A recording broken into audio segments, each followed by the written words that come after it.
Greetings, welcome to the 1-6 Scale, man. Proudly presents another episode. You know what it is, Comic Book Talk with Friends on Monday, man. And I'm so glad to actually have you guys here. It's going to be a great show, hopefully.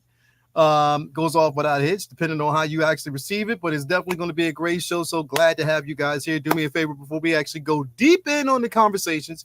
Make sure you hit that like button, please. Like this right here tells you to do. Hit that bell notification so you are always up to date to what we actually got going on over here on the channel. So you can actually get one of these all the time, just to let you know that we are doing some things over here. Definitely, man. I got to give you guys a shout out for each and every week of you tuning in with the content that we actually deliver to you guys each and every week. But of course, I can't do this without the brethren, everybody that actually have in here and running and just rolling with me since day one. What's going on with y'all, man? How y'all doing, man? Sorry, Tessence. What's up, everybody? Straight up, man. Straight up, man. Now listen. Like, listen. What up? Got to say this, man. So, we the disclaimer is, and I say this to everybody out there. Listen, we're going to say some things that people out there may not like and they may not agree with. You have to understand it's content. If we agreed on everything, then it definitely wouldn't be, it'd be a boring show. We're not going to always agree. Y'all not going to agree with everything that we actually say. We don't cater things in around. We don't shelter people. We're not babysitters and anything like that. What we do is we just give you information from our vantage point, our point of view. It's not to hurt your feelings. It's in a sense to enlighten you and actually have you join in on the discussion, everybody out there. So we just want to actually say that. Again, I have to start saying that before the shows, man, because I don't want people getting butt hurt. Sometimes, you get people that are booty hurt and, do dumb stuff and say dumb stuff. We've been dealing with that now for whole Vertigus for the past couple of weeks for some fucking reason now, bro. Like everybody just wants to get sensitive. I don't understand the level of sensitivity, bro. Like literally, Yeah, I come from the last school of hard knots, man. I don't recognize these kids. You know what I mean, bro? We don't roll in that level of sensitivity. We try to get everybody to join on this discussion, and if they have opinions, we value everybody's opinions as long as it's constructive and you're not nasty about it. You know what I mean? Exactly. So just want to put that out there. Y'all got to just be, tough with us, man. This is how it is. This is the way it is. Let's put that out there. Old school tough, not new school. Yeah, tough. Bro. Old school tough. Not new school tough, bro. Old school. Y'all can't even change tires on your own no more. Straight up. Straight up, man. That's it. No joking. Keep sharing your positive passion, man. Of course. You already know, man. Thank you so much for that. Everybody out there, thank you for being here. Vinny, what was going on, man? How was your weekend, brother? I seen you over there recruiting. Lord, area codes, you know what I mean? Lord. That's how you want to start, bro. That's how you start. That's how you start, huh? Right out the gate. I love it. Yeah, I was in AC this weekend. Trip with the lady. It was much needed respite from the grind. It's been a crazy season, and just stepped away for a minute. Got to do some RR, get some beach time in. It was much needed. Just like a real quick one because Saturday was good weather and Sunday was raining like a mug. So here too. Did hold up? Vinny. Did the spectrum ghost get him? No, don't say that. Don't say that. I'm good. Hey, Jay. This is what happened to him on Thursday night. I was like, if Jay was watching, he gonna get you. He gonna get you. Man, you lucky I missed that show. Yo, there you go. Ooh. Jay gonna get you, bro. You are lucky I missed that show, bro. Wow. Bro, I got it. I caught it. I don't know how. Yo, and it don't make no sense. All my levels, I've checked everything. I don't know what's wrong. I can't figure it out. And here's the funny thing. Until today, it's been happening only on Scoundrels and not happening on Comic Book Talk Friends. This is the first time it happened on Mondays. Exactly. Why is it only happening on Thursdays? But it's jumped over to Monday now. I don't know what's going on. They switched. Bro, that's comedy, bro. They switched. Don't do that. They just inverted, bro. They just switched, bro. Yep. Y'all put a y'all put a OSHA and May on us, bro. Like y'all just switch real quick, bro. Like that's crazy. Bro, oh God. I took the lightsaber To the dome, bro. Just saved it all real quick. You had the whip on, the purple whip on. Yeah, bro. You already know, man. Yeah, bro. Thank you for being here, Jay. What's going on with you, man? You good? Another day, another 28 cents. I'm living life. I'm great, man. Bro, I'm just hating on the simple fact that you get to go to bed, wake up any time of the day you want to, and go play golf. This week, no, because it's been raining out here. I know I know the golf is. I know that turf got mad iguanas and stuff out there for the next couple of days. I'm not going probably till next week. Oh, word. Yeah, fuck that. No, I feel you, bro. Week. I feel you, man. But definitely thank you for being here. Oh, Berticus, what's going on, man? You good? Man, how is everyone doing on the panel? I had a hell of a weekend, bro. Moving stuff around, building shit, build a new cabinet, move these cabinets around. Went and saw Bad Boys. And that shit was so fucking hilarious, Leia. Oh my God, I was dying. It was good though. It was good though. Reggie had me in. I was in stitches. Stitches, the whole scene. I was in stitches. Body bag. Reggie had me cooked. He had a whole John Wick moment in Bad Boys. I've never seen that. Bro. I'm just like, dog.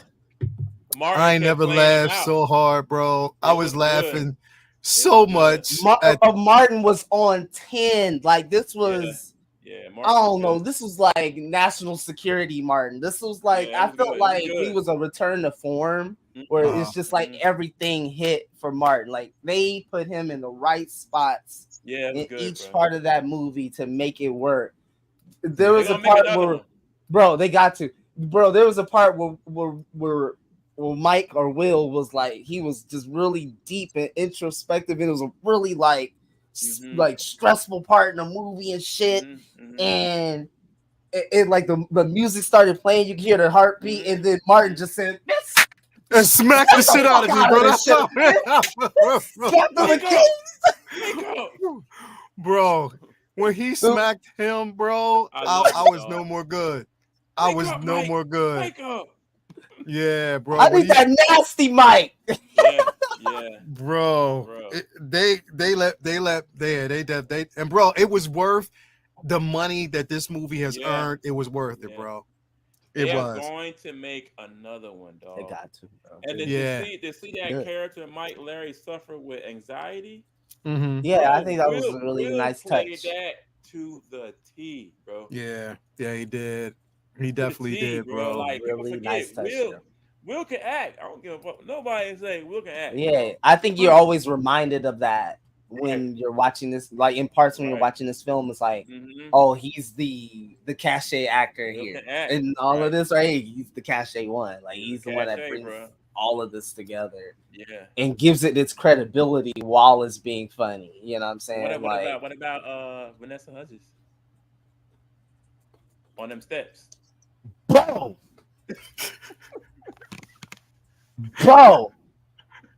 I say, I turned into Vinny. I just started monitoring. You know what I'm saying? I'm out and about, people with me. You know what I'm saying? I ain't want to do. I ain't do all that. You know, you just monitor. You understand. Like, damn. Do an ocular assessment. Yeah, exactly. Okay, but no, fuck monitor. Ocular assessment. Exactly. Y'all heard it. Don't correct me if I say monitor again. We're doing ocular assessment from now on. Move accordingly. Sorry for the long intro, but that shit was fun. Cool. I was like, damn. Okay.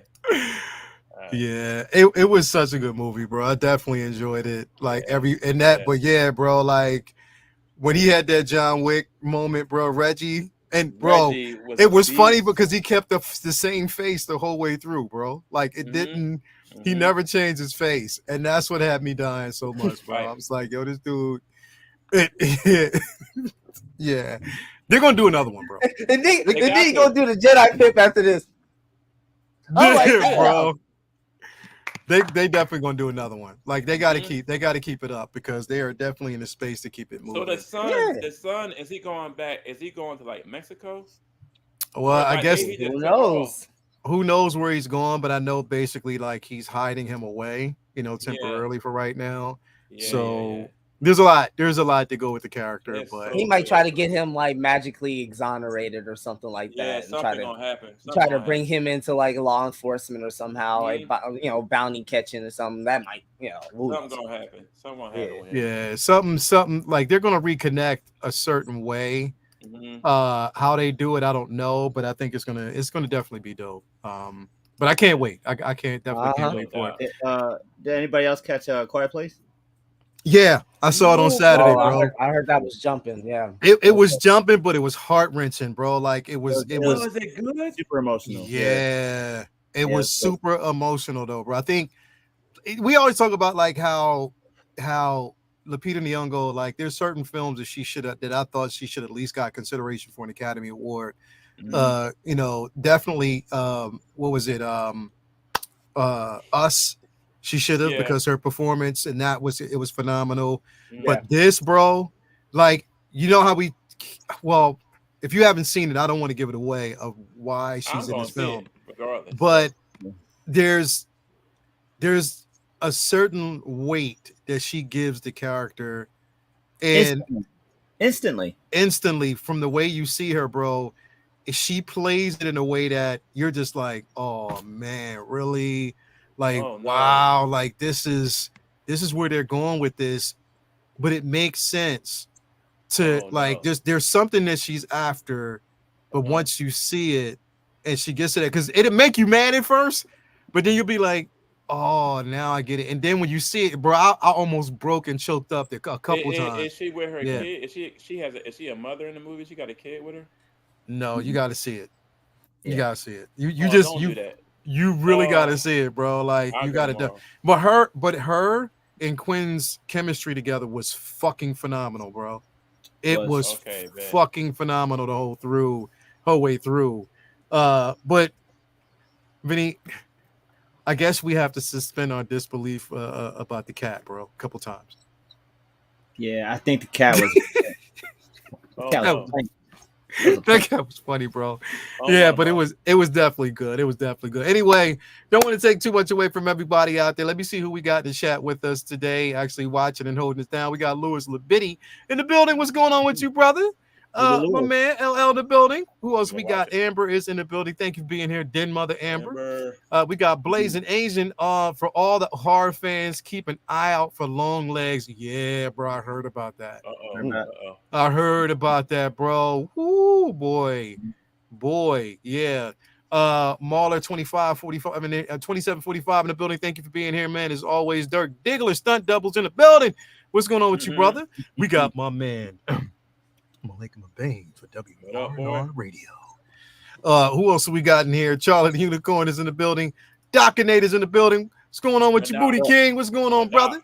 Evangeline is in the building. Thank you for being here. We got Double Dog in the building with us as always. Thank you for being here. We got Loki Collected in the building. What's going on, fellas? What's going on with you, brother? Bro? Who else we got in the building? Ass Calvins. Calvin. We got Triple Dutch in the building. Thank you for being here, brother. As always. Who else we got? India in the building. Thank you for being here. As always. Ren's Talentino's in the building. Thank you for being here. As always. Big Ren. Who else have we got in here with us? Charlie the Unicorn. Who else? Oh, we got a $5 super chat by my man Malika Mabane. Thank you so much. Peace and love to the comic book heads around the world. Thank you for that, brother. We definitely appreciate that. We got my man Craig, bro. Did y'all see what this motherfucker did with Daredevil and Deadpool and Figure Flex Friday? I saw it today. Dope. Oh my god. He killed that. Yeah. My god, bro. Yeah, my god. That was dope. I saw it today. Oh Jesus, bro. Like it makes me not. I can't. So her birthday is I had to. Bro, I got spanked, bro. What happened? Oh no. Listen. Daredevil. Okay. C3PO. Oh, all of them. Wait, on the way. Hold up. Blue suit, Spider-Man. Damn. Blue and red suit, Spider-Man Deluxe, right? Damn. 2 of my 501st troopers. Damn. The light blue version. Yeah. Is there anybody else that I'm missing here? It was somebody else who said it was like 5. Yeah, so it was Daredevil, Spider-Man, Definitely gonna be on C3PO, 2 of the the 501st. 501st. It was somebody else. Was it somebody else? It was 5 figures who told me. Yeah, hold on. 2, 3, 4. Hold on. One more. It's one more. It's one more. No. That's a while. No, because that's gonna be a while. She's not gonna arrive yet. I can't wait though, because she looks dope as fuck. Yeah, it looks dope. Yeah, She-Hulk. We won't get her probably until. Yeah, but no. You see the under ass cheek that they molded on the figure. Like there's there's still there's a little bit of under ass cheek that that blends into the hamstring. It's like damn, they gave her ham hocks. Yeah. It's let me see here. So it's Daredevil, C3PO, Spider-Man, and the 501st Legion. So yeah, it's just basically those for right now. Okay. Yes, it's all of those right now. I got Charlie said Mark 6. Two. No, not the Mark 6. Definitely didn't get the Mark 6 yet because he hasn't gotten it yet. He'll probably get that pretty soon, but he hasn't gotten that Mark 6 yet. We talking about the black and gold? No, not that one yet either. That one I got through. I got that on payment plan. I'm not even playing around with that, bro. I'm just waiting. I'm just waiting for that. I'm not getting smacked with those just yet. But yeah, it's been my bro. Iron Man, my Iron Man, bro. I got too many now. I might sell like 1 or 2 so I get. Bro, I got 31 of them. Yeah, 31. Damn, bro. 31 Iron Man pieces. Damn, bro. You're yeah, bro. I got 31. Yeah, Crispy Craig, you did a thing, bro. You definitely did your thing with that, man. Yeah, for he real. Killed it. He did. He fucking killed that. I saw it. I was like, oh shit, that should have been production photos for the motherfucker, bro. Because that's how good it looks. Yeah, it looks good. It definitely looks good. It should have been production. But anyway, definitely want to dive into today's show. But before we do, speaking of which, I got to give a shout out to the places where we get these figures from, man, like we always do each and every week. As I always do, I got to give a shout out to my man Ray over there from Underground Figures. Definitely, Ray takes care of you, man. Like I said, that's where I pretty much get all my figures from. Between him and Ray from Hawk Wars Toys, those are the 2 places where I get my figures from. Definitely, if he ain't got it, he'll find it for you. Make sure that you hit him up. You sign up for that newsletter so you are always up to date with your figures, when they are coming, when they're going to release. No NRD, full transparency. You'll get your figure within 2 days or 3 days, depending on where you are, because he's just like that. I mean, Ray is superhuman when it comes to getting your stuff to you, and it's packed incredibly, bro. Like, he makes sure it is double boxed and boxed again. That's how it comes, bro, and he makes sure, everything is stacked and ready for you, so shout out to him when it comes to getting those figures, because Ray does it for you. Definitely want to give a shout out to my man, also Ray from Hawk Wars Toys. You already know what it is, man. If you not only are you getting the comic or the figure you're looking for, you get the comic book, the sticker to boot as well. Full transparency, shipping and handling is definitely on point. Ray takes care of everybody, and you know what? He got them grails. If you definitely looking for it, because you know what? I do see that he actually has that advanced suit Spider-Man. So, hopefully if he has that in a couple months, I'll probably be getting that from him. Hey, Ray, no, man. It's like over here around these parts, Ray. It's all love, bro. Like, you already know, man. It's genuine love for you. Genuine love for Hawk Wars. He's also basically doing the Summer Madness over there at Figure Flex Friday. So make sure that you've actually joined the Facebook group as always. Anytime you want to hear Jason go, my bad, man. I ain't that, bro. My bad, bro. I just dropped a nuke on y'all. Yeah, my bad, bro. 50 image nuke. My bad. Hey, yo, Jay, when you drop a figure, each time you drop it, bro, you got to put in a disclaimer. My bad, bro. Yeah, hashtag my bad. With it. That's just you just be like, my bad, bro. Hashtag I'll do better next time. Right? I'll try. Definitely. Also want to give a shout out to my man, Watch Your Six over there and Comic Relief. And Comic Collector was always watching 6 Feet doing his thing. Not only did he get comic books, 1/10 scale, 1/12 scale, quarter scale, statues, anything you're looking for, he got it. Definitely hit him up and he'll take care of you as always. Also, want to give a shout out to my man Brian Wong over there at Maju Case, Maju Space. If you were looking for an incredible display, hit him up. He'll make sure that he takes care of you with your display cases. I cannot wait to get this mono in so I can actually put it together so you guys can see what we got going on. Ain't Brian, he doing a little something right now. He doing a little. He got a giveaway that he's actually got going on right now, man. He's taking care of folks. Yeah, he got a giveaway that he's going on right now, so you just got to kind of share it. And he'll definitely take care of you because he's just that type of dude. So yeah, I just got a notification. My shipment will be here on Wednesday.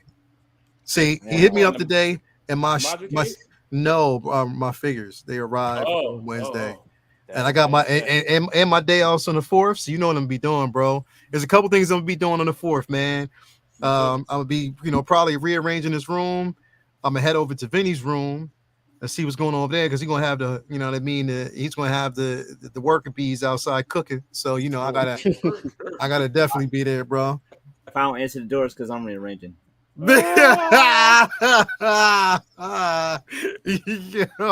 Amber gonna open the screen and be like, "What you want, Nick?" Yeah. What you want, Nick? We busy right now, bro. We trying to handle stuff. Well, I'm saying stuff, bro. You already know how it is, man. Stupid. But definitely, bro. Thank you guys for being here. Oh yeah, Ren's Talentino, man. Where's my satine? Where's my? Be working on my satine. Pretty sure. Crispy Calvin, bro. Like, yeah, bro. Make sure y'all do. Hey, man. Thank you so much for always and everything that you actually do. I forgot to put up Brian Wong's picture, but you know what time it is. Definitely want to give him a shout out for all that he actually does. Going to be a great show today. A lot of things that we're going to actually talk about. But first, here's my thing, bro. So we got SDCC coming pretty soon. And Kevin Feige is going in on, letting people know that this event is going to be huge for the simple fact that they weren't in attendance last year, with the mix up and what was going on with the strikes and everything. There was not really a big presence, but he wants to make sure that there's going to be a bigger presence here this year. Vinny, I want to ask you a question, bro. And I want to ask this question to everybody before we get to the main topic, because I think it's, before we get through everything and start talking about everything, I think it's worth it that we talk about this because here's the thing. We know that there is a lull. The heyday of Marvel is not the way it used to be for us, within reason. You know what I mean? The thing is, like, you can't always capture the magic the same way. That's just the way it is. It's like now you can't, but I think that, and I was thinking about this the other day, I think that the expectation from a lot of people is for things to be the same, is to have that same level of magic. But I think the problem is you're expecting the same magic, but a lot of people aren't accepting the roster that's been provided, if that makes sense. You know what I mean? So, it's not the same roster. It's not your, Black Widows. It's not your Captain America. It's not your, Robert Downey Jr. Iron Man. It's not, you still have your, Chris Hemsworth, you know what I mean? But you don't have like that main attraction like we did with the original Trinity, as we want to say. We got new players on the board. And from what we hear that, right now with Kevin Feige, or what they're talking about, is Wong is going to be probably in sort of at the center of it, like kind of bringing the teams together in a sense, formulating a new team. Vinny, your insight on what you think they have to do to not rekindle and give us the same magic, but to at least put us back on course. Yeah. What do you think do you think Hall H this year as SDCC has to be huge? Like he has to pull off some magic to get people excited about it, especially what we know what's going on with fucking Blade, that situation that we're dealing with, knowing that they made the announcement about, Fantastic Four, but look how long that was back and forth. you know, and they're supposed to be going on production on that. I think, and they said no September or something like that. I'm not sure. September. Yeah. And yeah, not knowing what, you know, what the story is with the X-Men.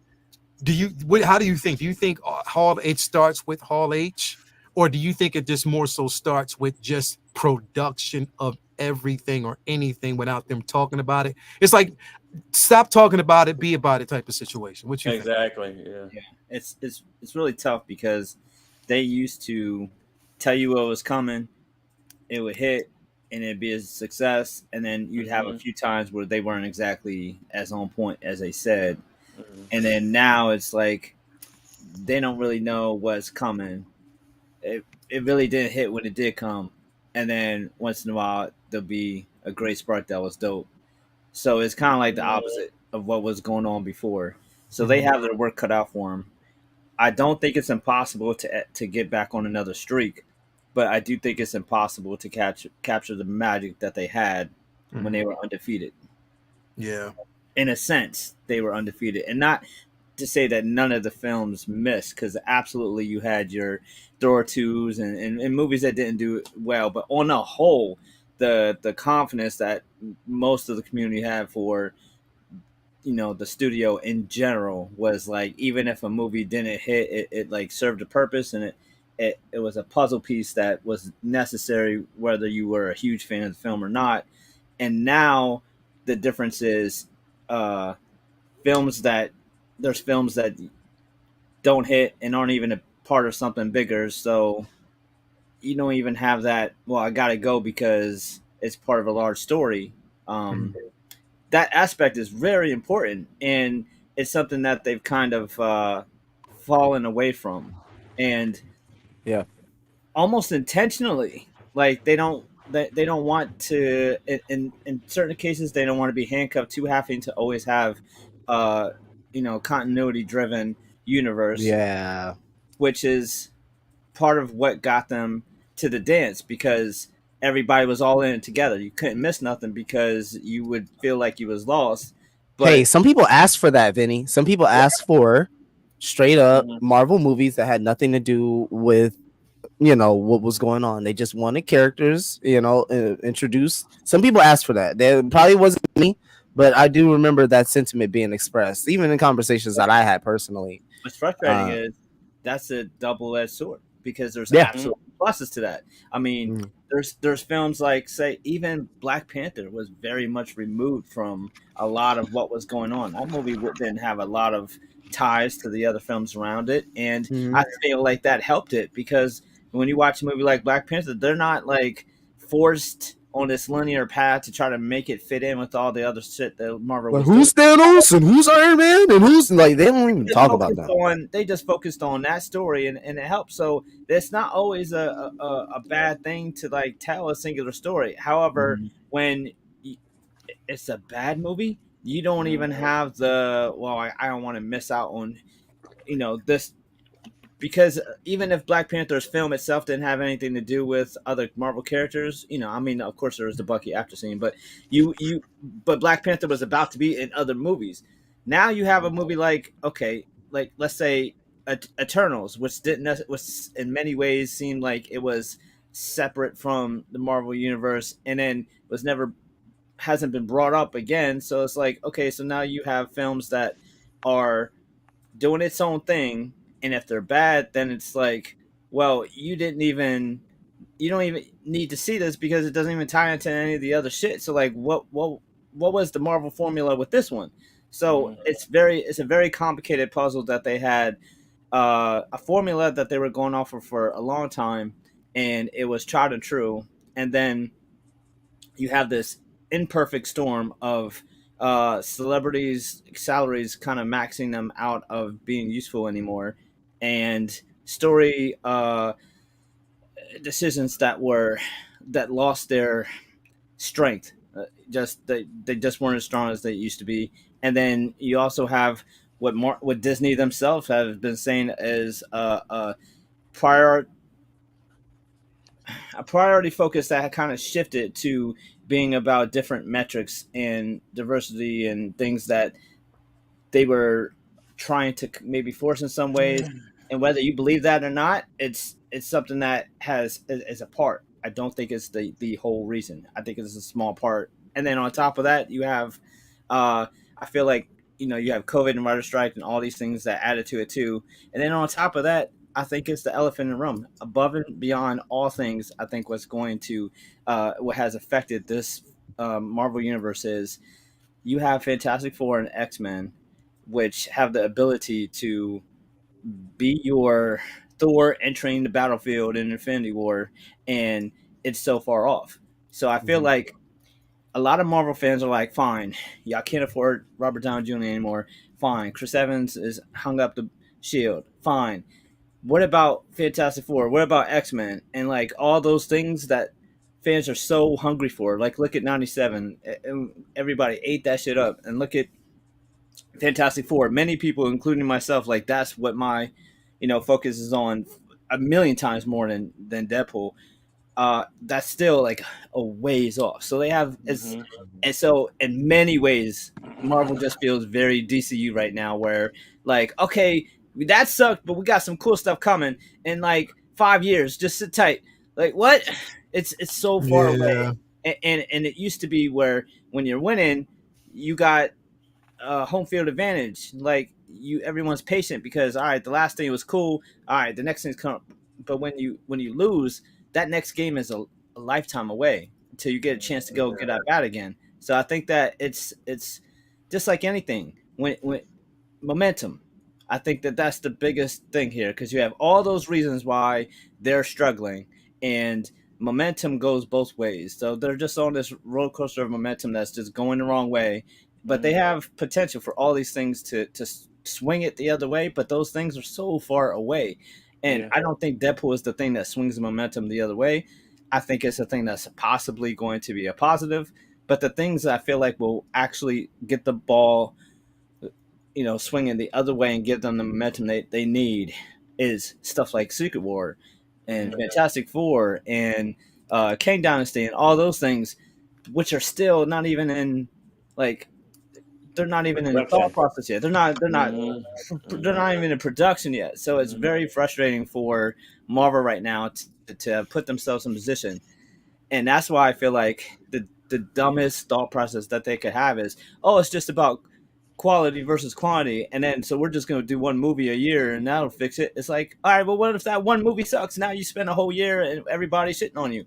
Whereas if you were in, back in the day, if they put out 4 movies a year and one of them were bad, but you had 3 of them that were dope, who the fuck cares? You had 3 dope movies. Yeah. Nobody wants to get a shit on for a 12-month cycle. That is fucking insane. Exactly. Yeah. It's like, to think all the star power they have, all the money that they have, all the, like, it is a fever pitch whenever there's a good comic book movie. So to say that all fans are just burnt out, no, we're burnt out on bullshit. You put out some good films, and the I feel like people will go out to see 6, 10 movies. I think the burnout is almost like a omission, or we've had enough. Like we've had more, or we've had all of these characters. We've only scratched the surface. Yeah. We've only seen, let's just even take my character, right? Spider-Man, we've only seen so many of his actual villains. There's so many more villains out there that he has, right? People that he tangled with that are dope that we've never seen, haven't seen yet. That's just one character. We'll see him in Sony. Yeah. We'll see him all in Sony. Man.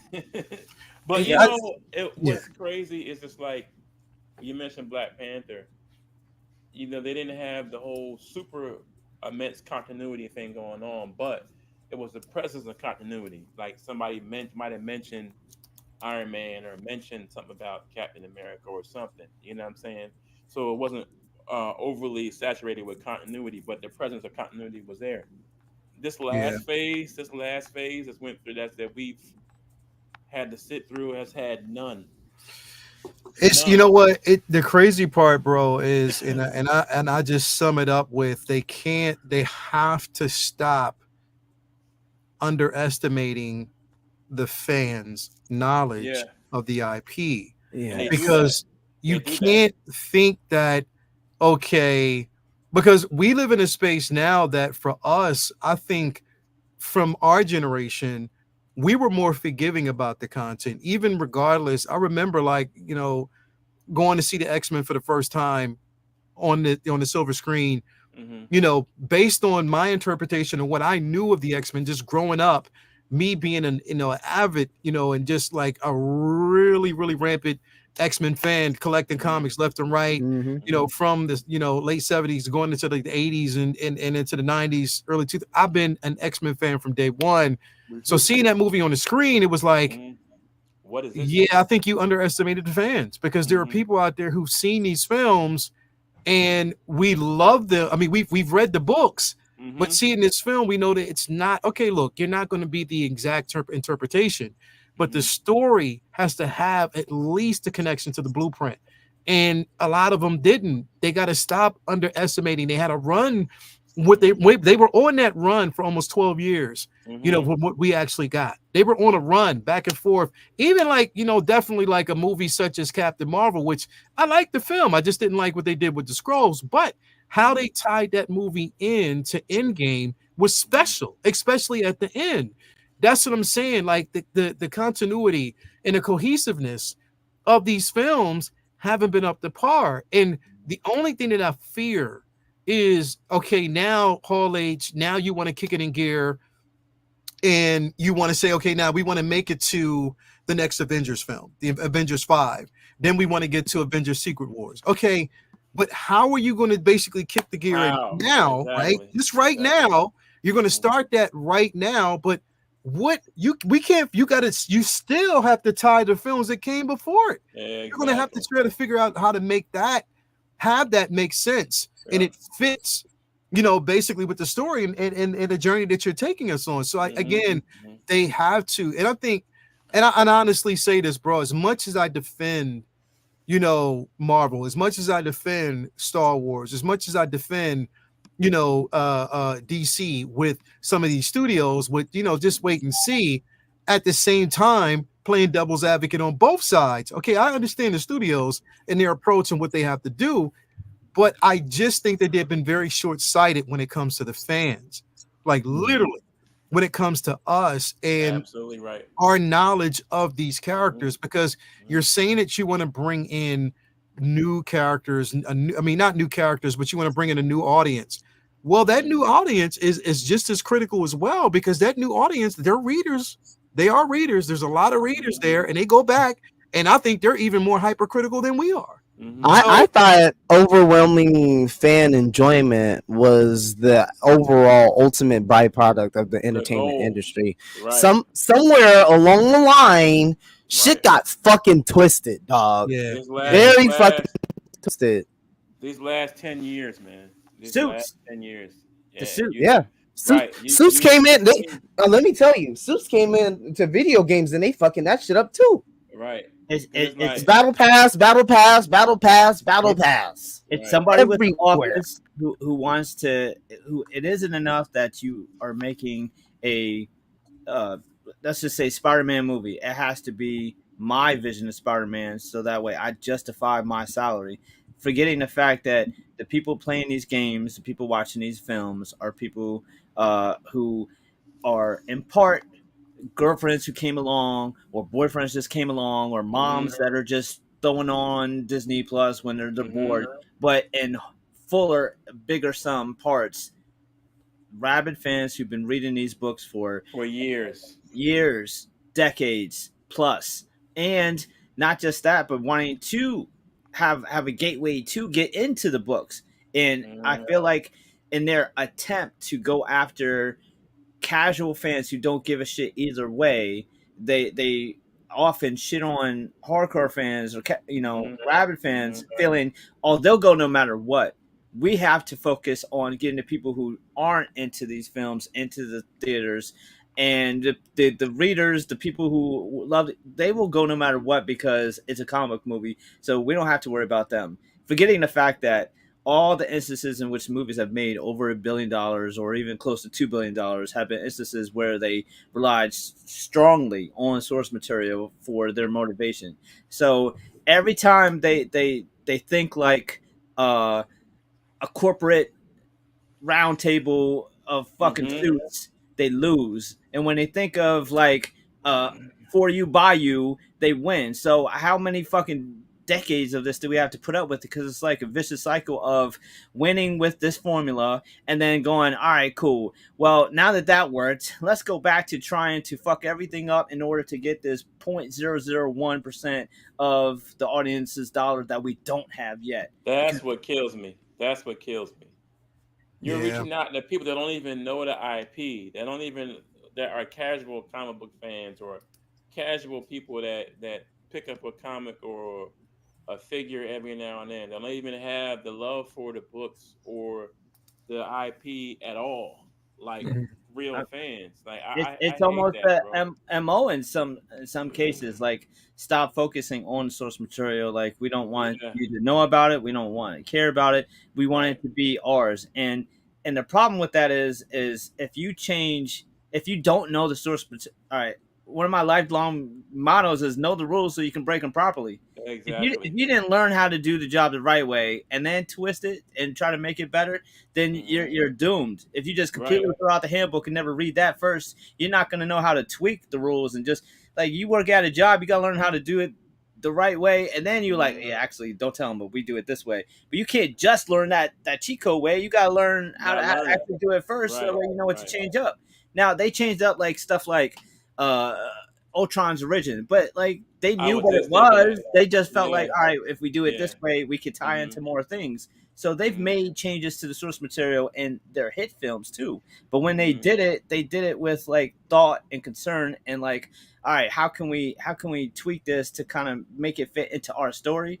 Not how can we make this ours? Like that's two different goals. And I feel like we're getting more of the latter. They're not tweaking it to try to make it more interesting or if like no, we want to be able to be like, this is our Avengers. This is the way we would do Miss Marvel. This is the way we would do, Blade. This is our Blade. This isn't, the comic book Blade. Like that's where you get into a big issue because now who are you doing this for? Because you can't count on comic book fans to go to every single comic movie no matter what because now there's too many of them, and that's where you get into quality over quantity. So you're conflating the two.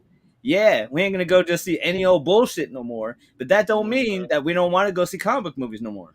Right. Yeah. Right. Exactly. But you know what? But and I will say this, playing devil's advocate again, that when we say stuff like this, when we're on that page, we have to also be more accepting when they do give us those things and not be hypercritical because we're asking for it. And if they give us quality, because I haven't honestly, bro, I haven't heard this much crying. Like literally when we were going through our whole golden age of the MCU and what they gave us those first couple of years leading up to Endgame, it was the magic that was there. Now it's just, now we knew that they were going to actually go a different route. They were going to introduce new characters. I mean, of course they had to, but my thing is that yes, there's stumbling blocks and we see that now. We see what they need to grow. But my thing is now when we start getting those things, I think as fans, a lot of comic book fans have to also give them some grace and say, you know what? Good job. You're on the right step. You're on that right path. You're giving us some of the things that we've asked for. We salute you instead of being like, but it could have been better. You could have did. I mean, that's my point, bro. Like not giving credit where credit is due because it's like they're gonna be like, well, damn, we're doing everything that we can to make sure that we're giving you something different, but also retaining that level of magic. We're giving you quality and quantity while retaining that magic. I think that we got to also just think about those things that when they do give it to us, give them their grace when they do it. Like, you know what I mean? It's okay for us to have those disgruntled conversations now about what they're not doing and where they need to go and how they're not really catering and listening to fans. But when they start listening, Hoberticus, where do we go from there, bro? When they start listening to us, where do we go from there, bro? Man, we go to the fucking moon, Pinky. That's where we go. For my OGs that know Pinky and the Brain. We go straight to the moon. That's what I think every night. Yeah. Because man, if they are able to weave this, these characters, weave these stories, and depict some of these real watershed comic book moments, we're back. We're so totally back. Yeah. I believe those are big ifs, huge ifs. Yeah. But if there's anyone that are going to climb that, it's Marvel. It's the MCU. Well, we They had our they have the cachet and they have the history to prove that they've been at the mountaintop before. They know what that feels like. It's easier. Hey, Jedi Pimp, you know this feeling. It's easier to get to the Super Bowl if you've already been there. If you've never been there, when you get to that AFC or NFC championship, you're gonna be shivering me timbers. You shitting and throwing up and crying and throwing up before the game because you have never been there. You don't know what that feels like. Buffalo Bills. Well, they know, but 4 times. But that is what the MCU is going through right now. They're trying to get back to that, capture that championship. We've seen them on the run. A lot of people think they're dead. Can they get back? We'll have to see. That's where we're at right now. But society will be a great society if we can get back and have our, or at least our Marvel movies together and intact. I don't know what DC is going to look like. I'm hopeful for them to be active over there and to give us great stories over there because Lord knows their fans are thirsty for the extended universe, that stuff to really be brought out. I'm talking about the Lanterns, seeing them, right? We're talking about Lobo, seeing them, Charlie, back to back, baby. Go eat it. But we'll have to see what happens with the MCU, man. So I'm very excited, hopeful. Yeah, I'm definitely excited to see where it's going to go. But I mean, think all around, like the conversation was definitely needed. And Vinny, you were hitting like key points, like it was fucking Mike Tyson fights, bro. Like they have to literally stop. You can't. It's sometimes you got to stop making excuses and just say, you know what, we fucked up. Plain and simple. They'll never do that. Up. Like we literally fucked up. Like don't make the excuse. We fucked up. We realize it. This is what we're doing now. We're getting back on track. And I think in most cases they have said it. It's just the wording of how they're trying to wording things right now has been a bit off. But again, we'll see. Hopefully Hall H is definitely successful. And we'll definitely get to that. If it's jumping in there, we got one. That's all I gotta say. If it's jumping like that, we got one. Bro, if it's jumping like it was at the Roots picnic about 2 years ago when Vinny was at the concert on the stage doing the Running Man, it's gonna be incredible, bro. I definitely can't wait. I remember seeing that video. He was doing a few ocular assessments that night. Hey man, I mean, quite a few. The party gonna get started or is it gonna get shut down? One or the other. They gotta look around the room. They gotta look around the room, man. Look around the room, bro. Look at that's how it is. Anyway, moving on, we got to get to the artist of the week, man. Definitely, I want to talk about that real quick. If you don't know him now, you know him. We're talking about Dale Eaglesham. I wanted to bring him up because, like I said, definitely a prolific artist that's actually out there doing God's work with his art. Definitely on like a lot of his covers with the, definitely the Fantastic Four, some of his DC work as well, the Justice Society books that he's actually done. Definitely an incredible artist, man. Again, Vinny, we talk about these artists, man. We get to the point where like we start seeing familiar spaces, but then once you look at them, you can always tell. Like I can always tell when there's a Dale piece. Put it that way. I always know when it's a Dale piece, especially when he's touching the Fantastic Four, especially when he's touching the Ultimates. I always know when it's a Dale piece, bro. Yeah, his style is. I like his style because it's another one of the hyper realized art styles. Like it's not super straightforward and super anatomically. There's like a little flair, little dynamicness to it. He has great cover composition skills.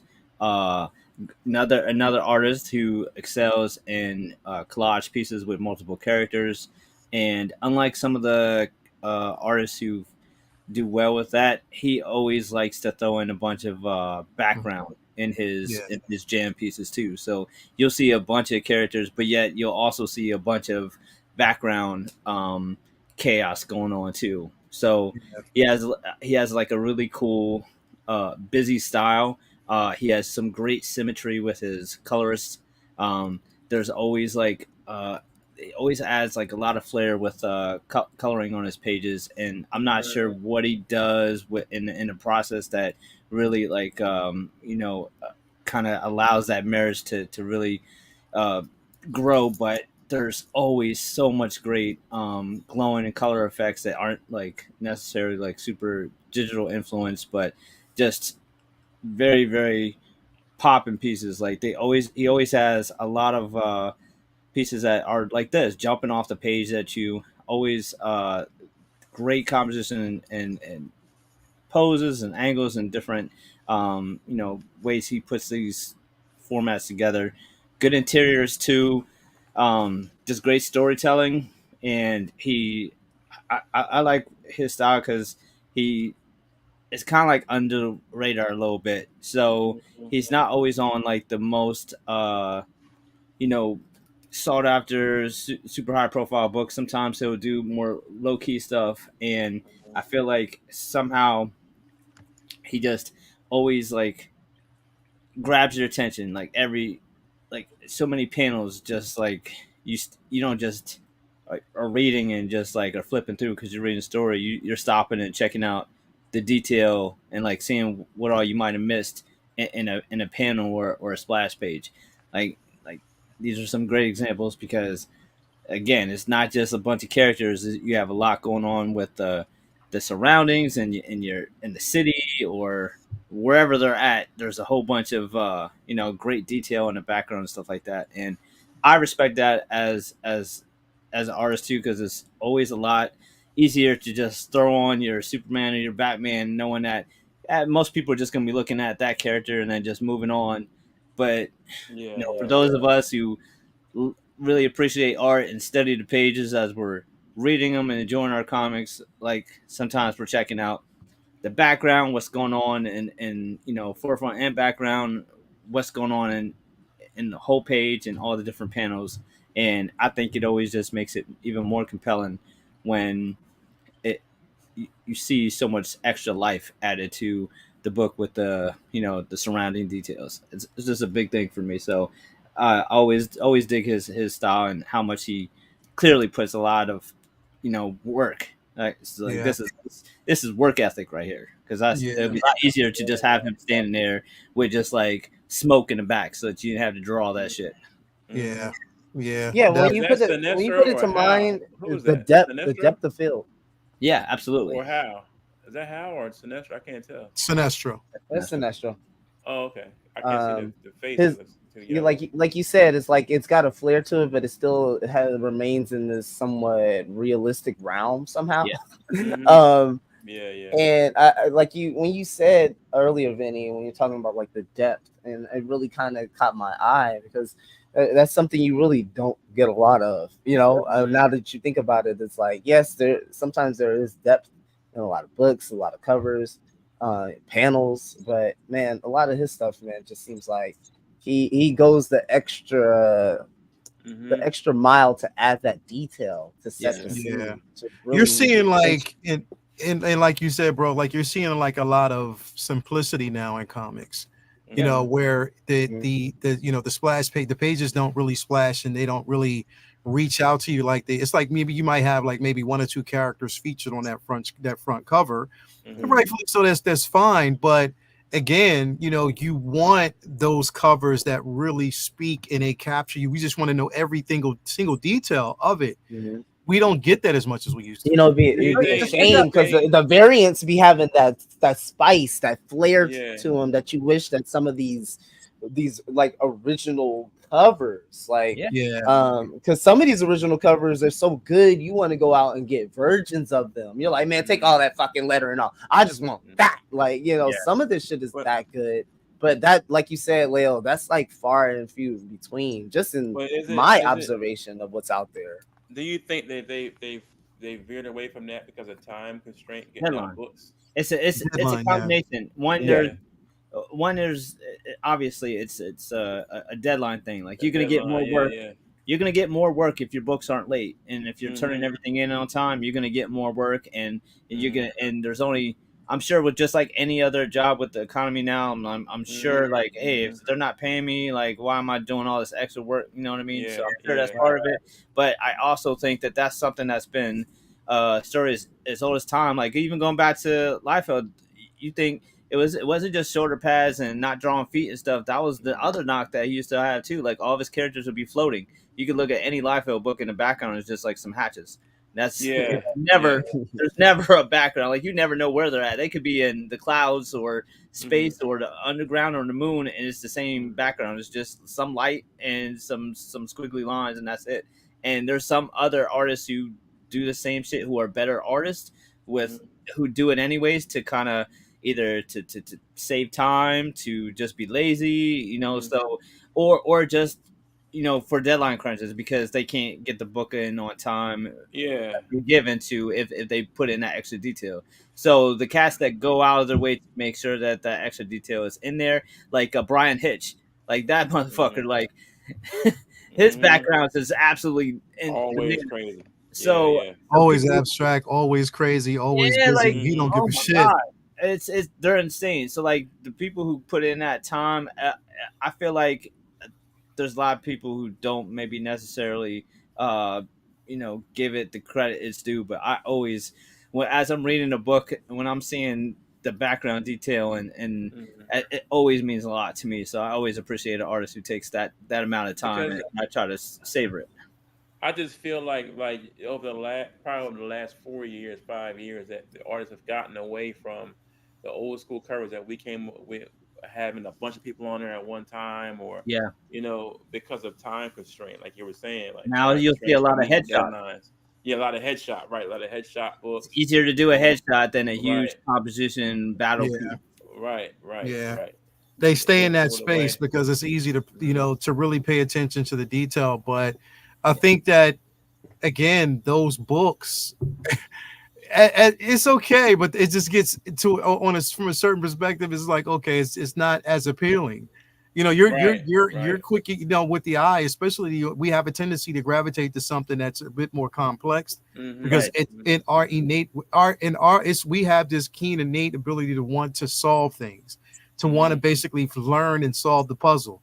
It's just in us. You know what I mean? Like we have to be those individuals to solve. So again, when we look at these covers and we look at like covers that have like a whole bunch of characters splashed in on it, it's about solving the puzzle. Why are they here? What do they represent on this cover? What is this? It explains a lot there. But again, I don't like, sometimes you can tell people, I always say this, bro, with books, sometimes you can tell people a little bit too much if you only have one character on the cover. You're telling us way too much because we know it's going to be focused on this character and something's going to happen to this character. Whereas if you have a whole bunch of characters in that book, you never know where they're going to go with the actual story. Or other way, it could be the person on the cover is not even an important part of the story, and it's like, yo, why the fuck they put? Why did y'all have this person there? Like, because it could be an Avengers book, and you just draw a headshot of Hawkeye, and he's like in two panels. It's like, yo, why the fuck? Right. Like, why'd you have him here? You look at it like when we were younger, especially like in those early 90s and all the way to maybe like I say about 6-7 years ago. Those books that we said, man, with those splashes of all the characters, like the Where's Waldo's moment. When we would look at the covers like, damn, you got Superman, you got Batman, you got Wonder Woman, and it'll be all on one cover. I think like the last maybe I say probably 5 years. Like that slow down, like when he was saying, like, because with the deadline and time constraint that these artists had to put this stuff out, and they gotta make variant covers too, and they're gonna make another cover too. Like it's taken away from the art just a little bit. So to see guys like him still do it and Hitch still do it, I love it, bro. Yeah, bro. Definitely. I mean, shout out to Dale Eagleman, because Eaglesham, bro, because again, he is one of those individuals that won't hold back. No, let's go. He'll still do it. He's still in that let's go mode. I mean, if you unleash Mm-hmm. him, I think sometimes they, editors or a lot of people out there try to tame his art. But he's like, fuck it, I'll do it. You know what I mean? It is what it is. Yeah, I'll do it. So just want to give, like I said, him a special highlight. Because it just makes sense, especially with the headline is for today's conversation, to kind of highlight him, because a lot of stuff that he did with the Fantastic Four, especially with the Ultimate Universes as well, was definitely phenomenal. So I just wanted to kind of highlight him and kind of talk about him just a little bit. But moving on, before we get to the main topic, I want to kind of get to this, and I don't know how you feel about this, Jay, but so basically I got the final book last week, and I was like, I read it all on Friday. I mean, on Saturday, because I wanted to kind of get through them. I read, sparingly here and there, but I kind of wanted to get through the books. But did you, and I don't know if you've read it yet, but have you gotten through to the House of Brainiac yet? No. Bro. Okay. No. So this last book. You finished it already? Yeah. No, yeah. I haven't finished it yet. The final book came out last week. This last book, I will honestly say, that book between him and Lobo, because the thing is, we know Lobo's race, and his race was wiped out. Yeah. But we find out that they disappeared, but they weren't really wiped out. It was just that Brainiac had them in one of his little, his worlds that he collects. Mm-hmm.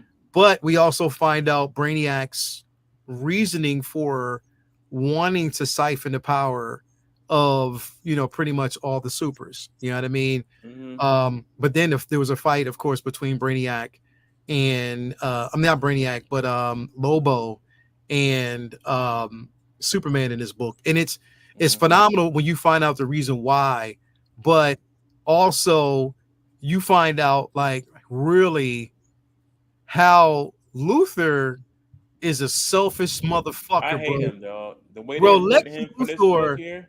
He is a selfish motherfucker, even when it comes to his family, his own fucking flesh and blood, bro. Like he just gives no shit. His thirst for knowledge, power, or to be that dominant person, just to say, yo, I'm better than you. It does not fucking matter. Like, but it's crazy after all these years, bro. He's still just jealous of Superman. He's still fucking grimy, bro. Like this book just showed how grimy, without really getting too much into it. Yeah. It showed how grimy this motherfucker, bro. I was done. I was so done. I was like, but it pays off in the end. It does definitely pay off in the end of the book. But that Lobo and Superman fight was almost damn a knockdown, drag out fight type of situation, bro. And it was dope as fuck. Like I will definitely say that. So this book is a definite, in my opinion, one that you want to basically pick up, and read for the house. Yeah, to finish the run, like for the House of Brainiac, because you find out what's his ulterior motive, you know what I mean, for doing what he does. But yeah, definitely, bro, it was this book, the match, and bro, knowing how my boy, motherfucker, bro, I didn't even realize like fucking Lobo's a beast, bro. Yeah, he's a problem. Yeah, he's a problem, bro. Like literally, bro. Like Vinny, some of the quips. It was just some of the quips in here when he was whooping Superman's ass, and they were going back and forth like Superman to get a shot in, and bro, it was just a back and forth. It was dope. It was so dope. And Lobo don't even. A lot of times he don't even be trying. He don't even take the shit serious. No, he don't. Nah. This is the only dude, bro, that if there's one piece of him left, Look at Hunter. Like selfish? No way. No way. Right. Bro, he is a selfish ass fucker, bro. Like that it bro, like it's all just being jealous of supers or just the main super or Superman. But he's been that way his whole existence. It's crazy, dog. Yeah, you might as well say Lobo is damn near immortal, bro. He's immortal. If it's a finger left for him, he's gonna come back. He'll regenerate, bro. He'll regenerate off the finger. Like you cannot fuck with him, bro. Like literally, even Superman says he hits hard, bro. Like he definitely hits hard. So definitely a book. If y'all want to actually pick up this run, pick it up. House of Brainiac. It did actually conclude. It was an incredible book, like incredible run of also even the stories of how Metallo, bro, how they've humanized him as a kid, but it's how they've humanized him as a character now. Yeah. Like he's not just that rival of Superman anymore. As a matter of fact, he's made peace with who he is. Yeah. And Superman has made peace with who he is. And like how it's just a gathering of the supers, bro, and like everybody was on that team, bro. It was definitely a dope ass run. I do give it to him with that, but it also just shows you one thing, bro. They don't give a fuck. Like at the end of the day, you know why he's Superman. Like Superman is Superman, bro. Like I'm fucking you up if I have to. I don't want to, but if I have to. It's curtains. Like I'm so glad they finally took him out of that box a little bit more. Yeah. Now with him holding back all the time, when he has to bust you open, he will. It's just who he is, man. Yeah, he is, man. Dog. That's my absolute favorite, bro. Yeah, bro. Like it's he's a herpes of Superman. He's a herpes super. He is, bro. Crazy terminology right there. He is, bro. He is, man. That's wild. He wild, bro. Definitely, man. If y'all get a chance to pick up that run, can't get rid of him. You can't. Get rid of him. Can't. Bro, man, man, lead the chat. Go refresh. I know your internet, man. Just take the gamble. Refresh and come fuck back. Damn. Why is it always the characters who and I thought about this, bro. Why is it always the characters with minimal their most powerful attribute of a character and what makes them most, like for instance, just got done looking up and reading the classic, I think it was a year or two, I think it was like a different run, a different Earth Batman, where his most feared villain right now is the robot. No. Who? No. It's the fucking Riddler. Oh, you were reading the whatchamacallit, the Gary Frank Batman. The Gary Frank Batman, bro. I read that as well. So again, like when you're thinking about this, why is it always these characters? And I guess it makes sense. It's always the characters that are really psychologically fucking with you. That makes them so appealing, but make these heroes not to say, you know what, I don't want you I don't want to fuck with you anymore. Let me just end you, but they just want to keep them there so they can just make their lives even worse.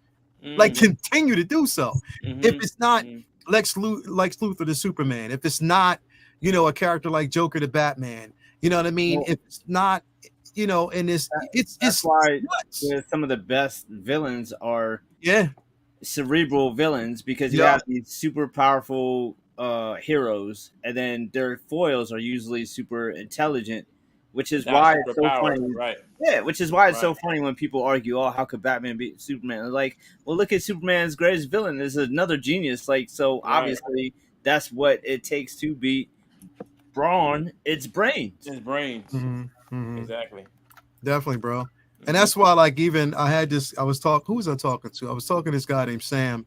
And we were talking about, like, at the comic shop, and we were talking about, like, Doom. Doom's most powerful attribute is not for say his power, is his mind and how he uses it and his arrogance. It's his mind and his arrogance that is, I say, the most frightening. That's the most terrifying aspect of Doom. But he's also, as much as people don't want to think, he's forgiving only one time. That's the thing. He's like that person that, like, he's like your pops that be like, yo, I'm only gonna tell you one more time. You got one more time. And that's it. I'm not telling you no more. You know what I mean? I have nothing else to say beyond that, but it is always those characters that they're definitely interesting, but fucking Lex, bro, got on my nerves so fucking bad, bro. Streaking of Brainiac, has anyone been watching him? Watching My Adventures with Superman? No, I haven't. I haven't watched it yet. Great. I just gotta finish. Is it good so far? I liked it. It's different. It's definitely different. It's like that Superman anime type thing. Yes. Yeah, it's definitely a different feel. I dug it. I just gotta finish it. I only watched the first two.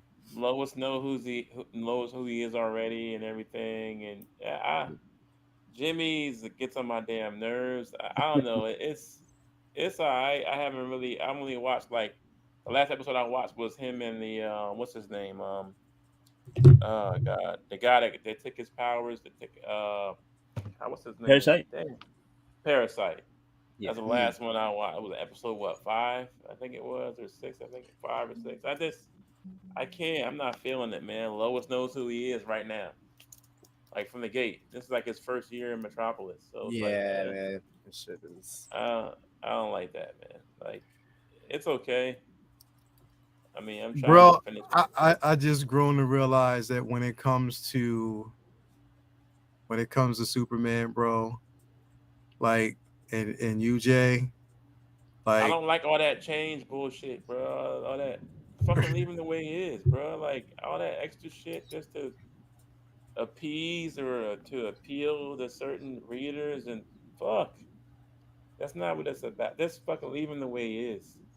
Yeah, I don't know, bro. That's just me, bro. Like I'm sensitive about that dude, because it's just like that's my favorite, all-time favorite superhero. I don't care. It just is. Yeah. I mean, yeah. I get it, bro. We talked about it a few weeks ago. Like that was one of my first. Well, not my first, but like a movie I went to with my pops to go see on screen, Christopher Reeve, and as a kid, bro, that was it for me, bro. So I'm kind of sensitive about that character, man. That's my favorite, bro. And this what is it, Superman Adventures or whatever? It's just I can't do it. It's weird to me, man.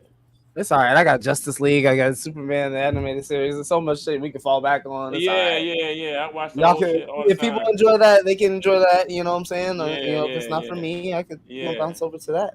No skin off of nobody's neck. Exactly. Exactly. Yeah. No, I get it.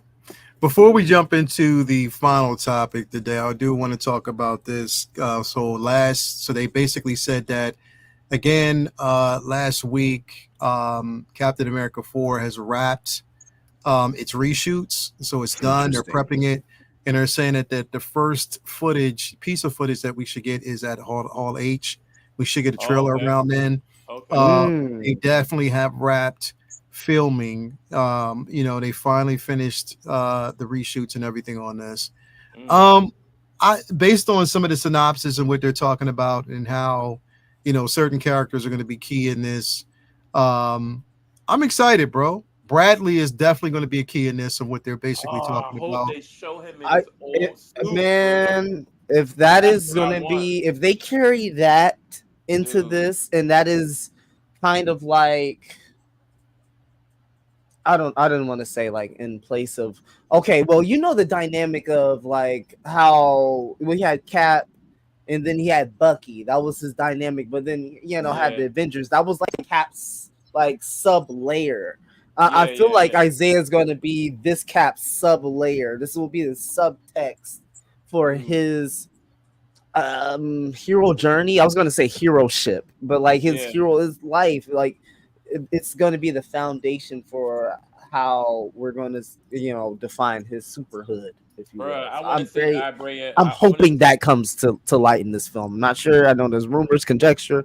I'm hoping that's what that is. Yeah. I hope we get a flashback of Isaiah Bradley, bro, in like full uniform. Like, just give us a couple seconds, like a couple minutes, maybe a minute or two of Isaiah Bradley in full uniform, like back in the day. Like, show him beating up Winter Soldier or something like that, because he talked about it on the show. Something, bro, that'd be so dope, though, so dope. And I hope that they don't have like all these little perks and quivers about Steve. Steve loved him as Captain America, loved him as Captain America, but let this be about this man right now, for right now, Yeah. man. Yeah. Like let him, Let him live for right pun, now, bro. no pun intended, spread his wings, bro. Let's Right, give exactly, him that exactly. space, let him live. Hey, this is random, but y'all remember when that Dora Milaje took off fucking Bucky's arm? He was like, Yeah. "What you Arm off, bro. Gone." Arm off. Yeah. Yeah. So And was this the new suit? This the new suit right here? yeah, that's a new suit, bro. That's the stealth for him. Yeah, that's another suit. So we're gonna definitely see him in a white suit. They, we already know that, but this is gonna be another suit that we're gonna see. And you see how they basically took away the cowl, and now it's just the goggles. Which I ain't gonna lie, bro. I'm okay with it. I'm technically okay with it, because the thing is, they've also in the comics, recent iteration of the comics, they've changed his suit like 3 or 4 times already. But it still has the cowl. Well, the newest iteration now, especially if you look at Blood Hunt, if you read Blood Hunt, it doesn't. Let me look at that, y'all. His cowl changed. So if you look at Blood Hunt, it definitely, because he made a speech on the most recent episode of Blood Hunt, or the recent book in Blood Hunt, and they kind of changed it. They've augmented a little bit, so they made those subtle changes. But I'm excited about it, bro. I can't wait. I can't wait to see it. I hope. I do want to see it. And again, I hope people give it a chance and don't try to fuck around with this film. But I don't think they will. I definitely don't. No, they won't. Hey, Leo, I'm turning the camera on for this. I ain't stop fucking around. I'm nervous. Leo, listen. If you give me your cap for about 2 donuts and a can of booty sweat from Tropic Thunder, wow, we can end this right now, brother. We can end it right now. Because Jedi, it's been about 2 months, okay? And the brothers on Wednesday, they ain't getting off my neck about this goddamn cap. You know you gotta get it, bro. You know it. Stop it. I will get this though. I will get this design, man, because this is a departure from just a slight departure from what I already have an in-game cap. I want something that really defines Sam for real. No, listen. You need. What's up, Blue Tattoo? Thank you for being here, brother. The Sam Wilson cap from the show, what you need, bro. That's like right out the comic book. It looks exactly like. See, this is not what we're finna do, because you hitting heartstrings right now. You hitting heart and mind. We're not finna do that. I can show you mine, bro. You hurting? You hurting me. You hurting me, brother. You hurting me. I'm sorry about the spectrum jokes. If we go in there, I apologize. It's okay, but bro, don't do that. That's torture. That's torture. I can't wait to get my Mighty Thor, because I'm putting her right next to Sam Wilson, bro. Definitely. Oh yeah, he was definitely smash. Doctor, you gonna give that to me for 2 donuts and a can of booty sweat from Tropic Thunder? Because I can come up with the booty sweat quickly. This not the blood hunt, is it? That's not blood hunt, right? Hold on, let me see. I think that's him in blood hunt. Yeah. Let me see. Right? Let me see him. Hold on, back. Yeah, that's hold up. See? Okay. What does it say across the screen? Read that, because it looks just like a tad bit different. It says let me see. Oh, the words are blurry as hell. I have my glasses on too. No, it don't say that. It's just a regular. So where's the blood hunt one? Yeah, the blood. If you look at, because it's in the book, like when he actually gives like a whole dissertation in the latest iteration of Blood Hunt. But it's pretty dope. Vinny, you said that you had some reservations about it, bro. No, I said I'm nervous, but I'm excited. Nervous? Okay.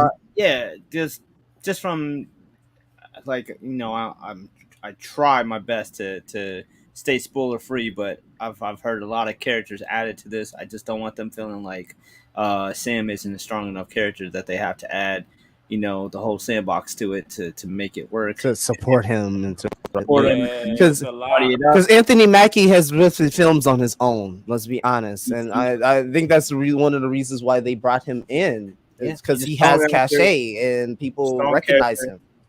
Strong actor, strong character, and there's a lot that he brings to the table. It's not like I wanted to just be all about him. Like, I'm cool with him having other people in there. The fact that it was like announced that they're like adding people as they're filming, as if you know what I mean. That if it was part of the script and part of the idea in the first place, that's one thing. But if you're looking at dailies and being like, I don't know, man, this needs something. You think they're going to try to keep him El Natural? Like, I know people, Cornelius, so. My man. I hope so. That's the whole point. It's the whole point. And I really, really, really despise all the veiled, the veiled, at all. He's not a super, so he should have gave it to Bucky. Bro, like that's some bullshit. Like I really crazy because it's like, yo, pick up the comic. Samuel got super soldier serum in the comic. He does his thing, and you had no problem watching this man fight alongside the Avengers as just a regular person with tech for a decade now. Now, because he's gonna have the mantle, now how can he fight villains? He's been fighting villains this whole fucking time. Yeah, bro. Now you're gonna get that whole. You're gonna get it. You're gonna get that, and I hate to say it, but you're gonna get that kind of shit, and it's gonna piss me off. It's unavoidable. That's why I say I'm nervous because And yes, that Bucky did have the mantle for a little while in Civil War. So what? It's after the fact that all that shit that happened. Civil War. The way that they wrote him in this universe, his brain is in a fucking blender. It's like all he got to say is a couple words: orange chicken, Beijing beef, walnut shrimp, and then he gonna fucking try to kill the president. I mean, what the fuck? Think about that shit, yo. Why the fuck would you give him the fucking shield, him the keys? The way that they wrote him in the MCU is not the same as the comics, so he's not gonna have it for right now. That's not gonna work here. I understand that existed there, but bro, Steve did not give the shield to Bucky. No. Tony did. Yeah. When Steve gave the shield to somebody, it was him. Exactly. Tony gave the shield. The people and Bucky is fucked up. Books. Bucky wants to go chill on a boat and to be left the fuck alone. Yep. Right. Even Bucky himself was reluctant to take the actual shield and he didn't deserve it. To give it up. And even when he gave it up, he was happy to give it up, bro. Like he was definitely happy to give it up because he didn't want it. But Cap gave it to Sam specifically for a reason. That's his fucking best friend. For one, and he's proven himself time and time again, bro. In almost every book, when Bucky did have the Captain America mantle, he always compared himself to Steve. He always thought he wasn't good enough to Steve. Bruh, like, he didn't want that shit. Plus people are forgetting that Winter Soldier was brought back just very, very modern, very recently. I mean, Epting and Cassidy brought his ass back less than 20 years ago, whereas Sam has been like, Bucky was on ice for decades while Sam was fighting his boy. Falcon was his road dog for fucking how many years? Forever. And way back when it was just as controversial, to have him in his books as Black Panther and those other characters. Like, he deserves this. This is his moment. I just don't want them to... Hey, shit. Damn near. They don't want to be... They might be mad at this, but I think Sam been with Cap longer than Bucky. That's what I mean. Bucky only came back... Like, Bucky fought alongside him for like... What they were like, let's give or take. They were teenagers. Let's say they were 18, right? 18 years. And then it was gone. Bucky was with them in the war for maybe... It could have been more than a couple years. But yeah. Falcon fought alongside him for decades. Yeah. So and it then made they brought Winter Soldier back. What 1998? I think I got the first book. I think it might have 99. been even after that. I'm not sure when that Cassidy and Epstein book came out, but it was I got the definitely very first Winter Soldier Doing the book. Winter Soldier run Yeah. when we got that, and then after that, because it was a Winter Soldier run, and then it was the whole. Let me see here. That had to have been like I think 98. that was that 97, was 05. 98. No, Yeah, that was 98. 05. 05. Was it 05? Yes. For that first Winter Soldier book. Yep. Captain With America him, #6. with him on the cover, right? Yep, With him on the with John cover. By Cassidy. Yeah, John Cassidy and Steve John Epstein. Cassidy on the cover. Okay. Oh well, oh Ed wow. Brubaker, and illustrated by Steve Epstein. My bad. Yeah. Cassidy was. I think Cassidy did a different run early. That's still a long ass Yeah, time ago, bro. Brubaker and Epstein. Yeah. Yeah. So And Falcon was with him all very that time recent. before. All that time before. Mm-hmm. Yeah, very So, very recent. So I don't know. So it makes sense. That's my only thing. I'm very excited for it. That's one of my sleeper hits. I think I'm really excited for the Captain America film. I just, I want them to stand on business with this, despite its controversy. The way they stood on business for other, films recently. That I want them to support it. Yeah, definitely. Well, we'll see. We'll see how it's gonna go, man. And I'm excited about it. So definitely, I can't wait. I think once we get that first presentation, it's they talk about it. We'll sort of get an idea.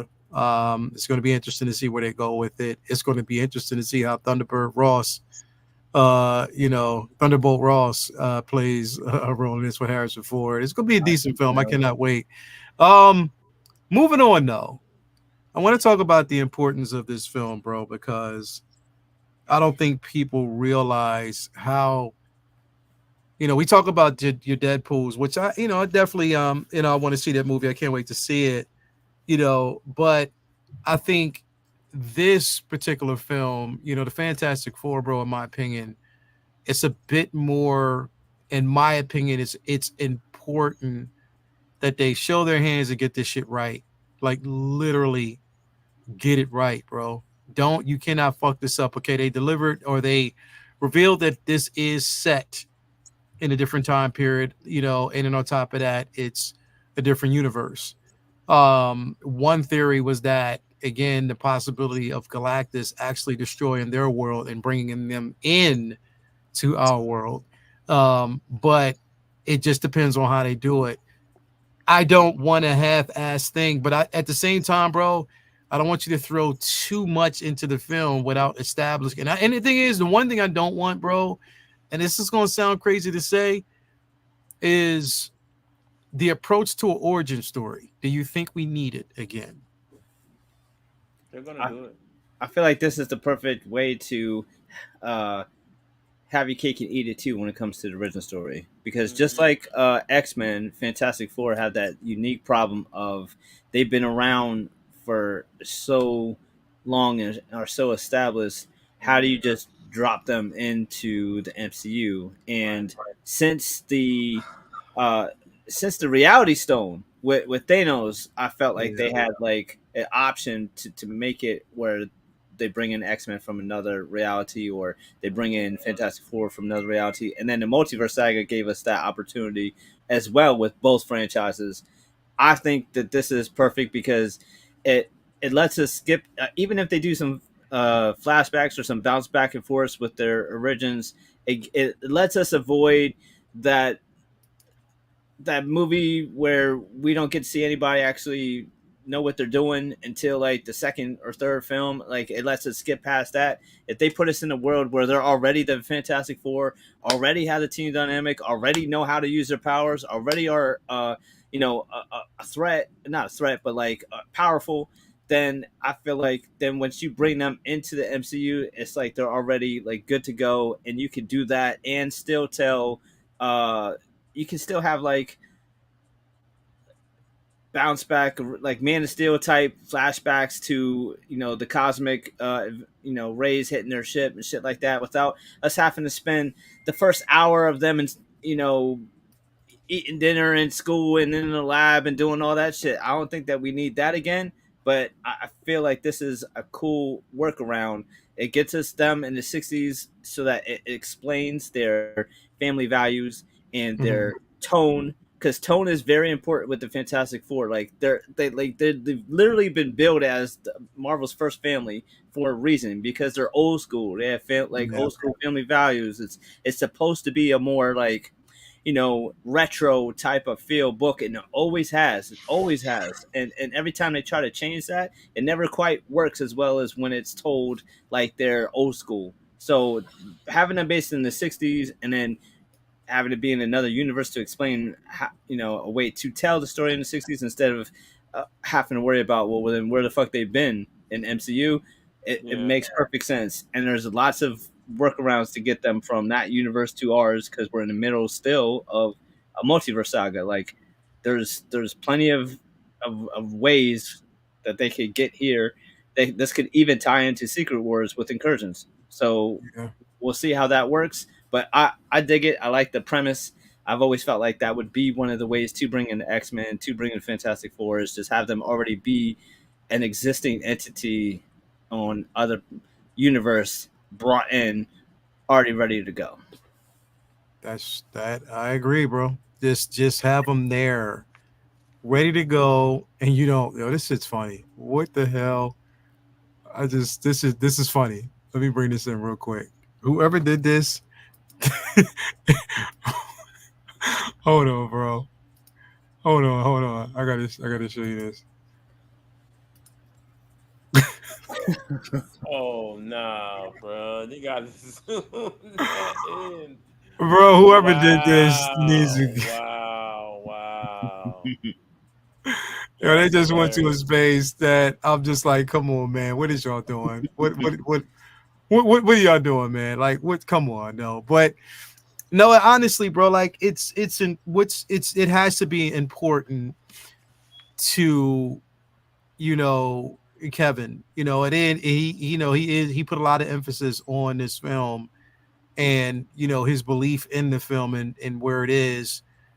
I just think that it's important for so many different reasons, especially to get this before we actually get, this Avengers 5 film or Secret Wars.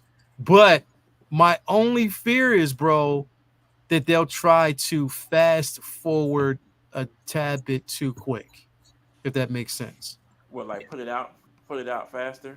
No, what I mean by that is put this film out, but then try to fast track their development just to get to, Avengers 5 or, whatever. I want them to spend time with them, bro. Like, the thing is, it's like, I don't want just, and it's crazy to say this, but I don't want them to just give us one film and then us not get another film until after Secret Wars. I would literally love to get two films before then. You know what I mean? Yeah. I would really love to do that. And I know that's reaching for a tad bit too much, but I would definitely love to see something.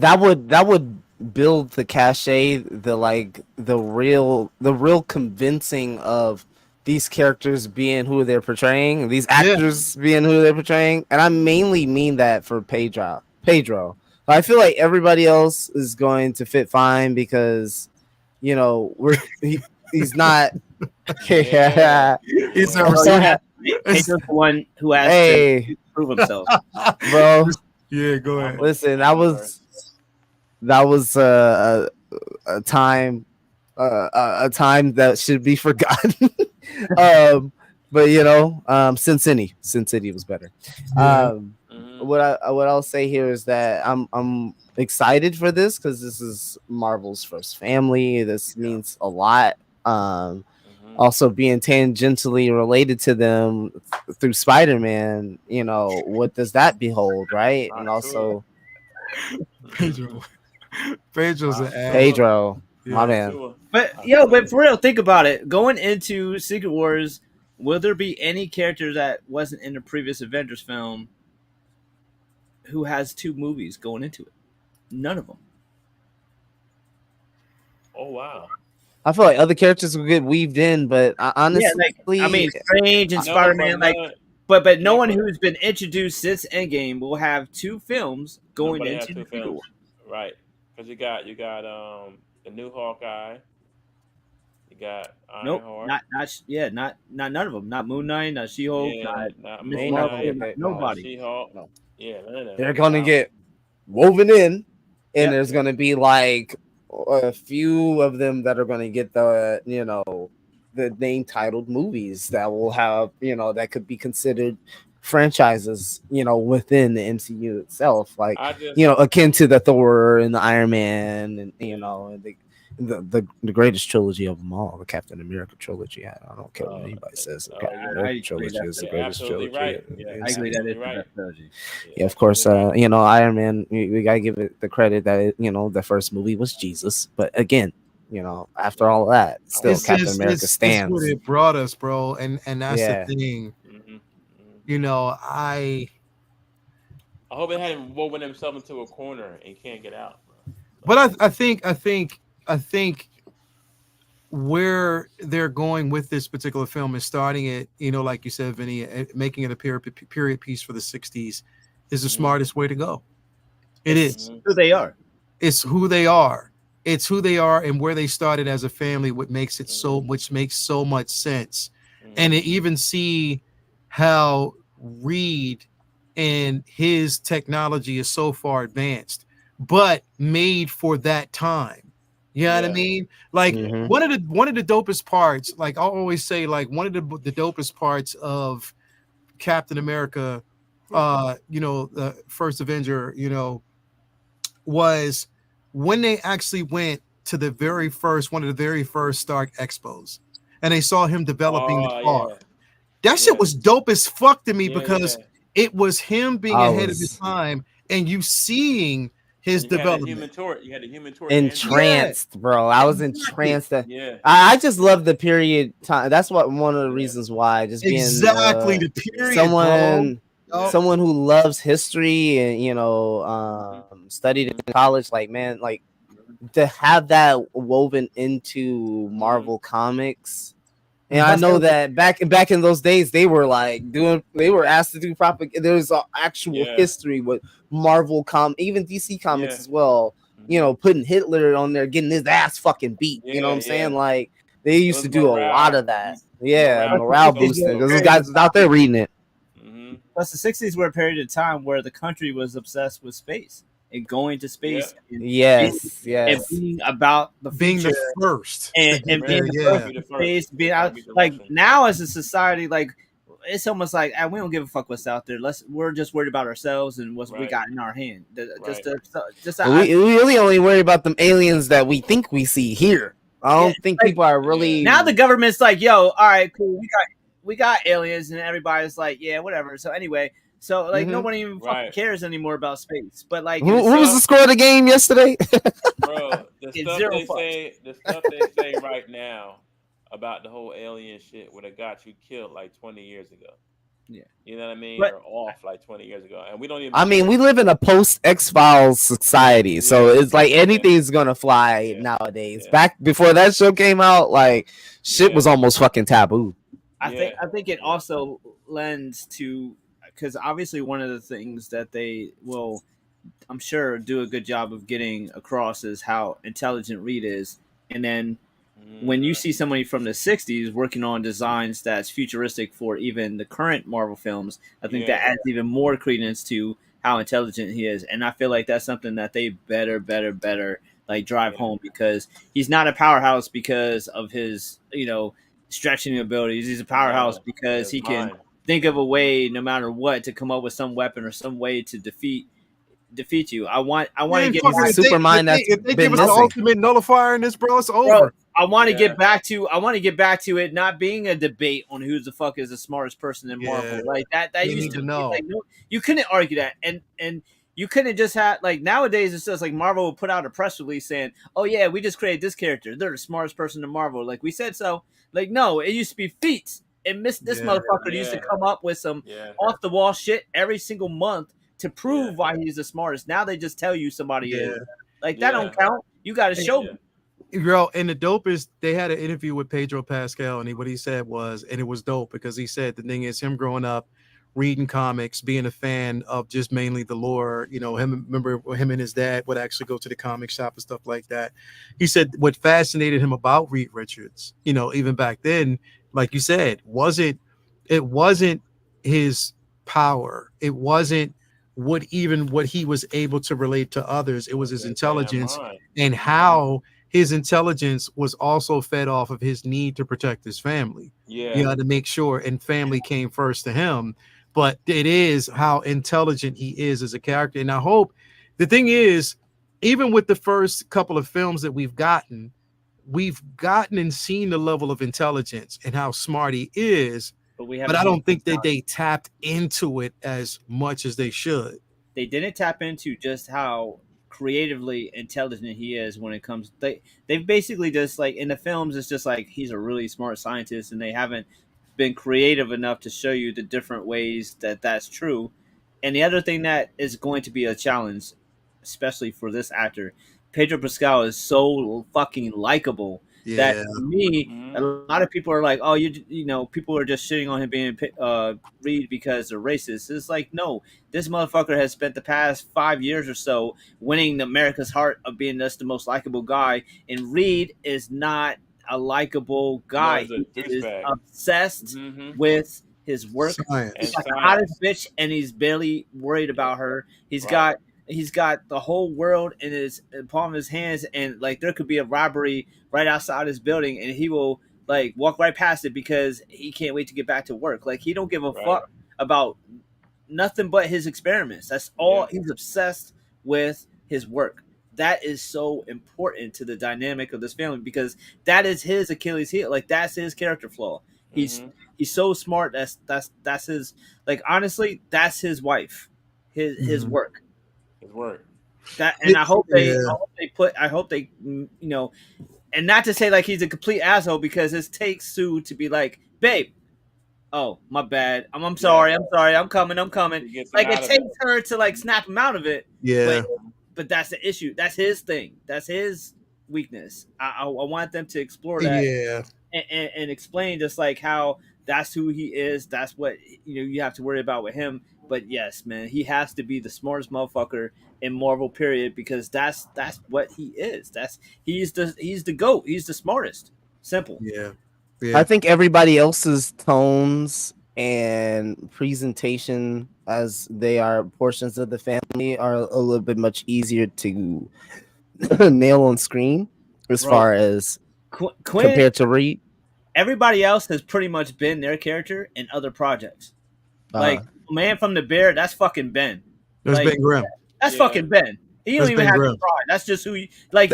If you watch The Bear, you know that he can pull that shit off with flying colors. Fucking cousin is Bear. Like, I mean, is Ben. Like, simple. Quinn. But he's got that kind of like New York gutter, don't give a fuck, don't take no disrespect shit. Okay, so that's Ben. How about Johnny? Quinn got this, bro. And Stranger Things is simple, and like Quiet Place, like that also added to me more. This motherfucker has range. He's like a dominant bro. Like he's gonna be. But look, mark my words, this motherfucker is on the road to being like a future Tom Hanks. He's gonna be able to do whatever. He's gonna be, bro. He is if you see him in A Quiet Place, bro. Yeah, he's gonna be literally, bro. Him in Lupita Nyong'o's characters broke my heart, bro. Yeah, man, he's amazing. He's he can do serious powerhouse, bro. And he's funny. Here's the thing, he's funny without trying. He's not shouting one-liners and trying to. He's not doing like forced fucking comic relief shit. He's just naturally. He's just funny, bro. He made this last season of fucking Stranger Things. He made that season. And Vanessa Kirby is like, she's one of the biggest problem that the Sues have had is like, all right, they're hot, but do they look like they actually have ever opened a science book? Vanessa Kirby looks like she's actually intelligent. Yeah, she does. Like she has that look like. She just happens to be pretty, but she probably, if she wasn't an actor, would be, working in some, She's the perfect Sue Storm to me, bro. I think she looks the part, she plays the part, and the only thing about Sue Storm that I hope they don't dumb down is literally how powerful she is, bro, as a character. They have to really tap into that, bro, because she's not a slouch. You know what I mean? So give her that aspect. Give them all, like, again, and we already know Invisible Woman can do so much more. You know what I mean? Like, I know that's like her calling card. So much more, bro. She so can literally put a force shield in your brain and blow it up. Like, that's just how it is, bro. Like, she's a problem if she wants to be, bro. And I hope they really tap into that with these characters and do it justice. I think they will. And I think Kevin Feige knows the risk of not doing it well. This is pretty much one of his favorite teams. He's been championing this team for the longest time. He even said this is one of his favorite films. He can't wait to see it.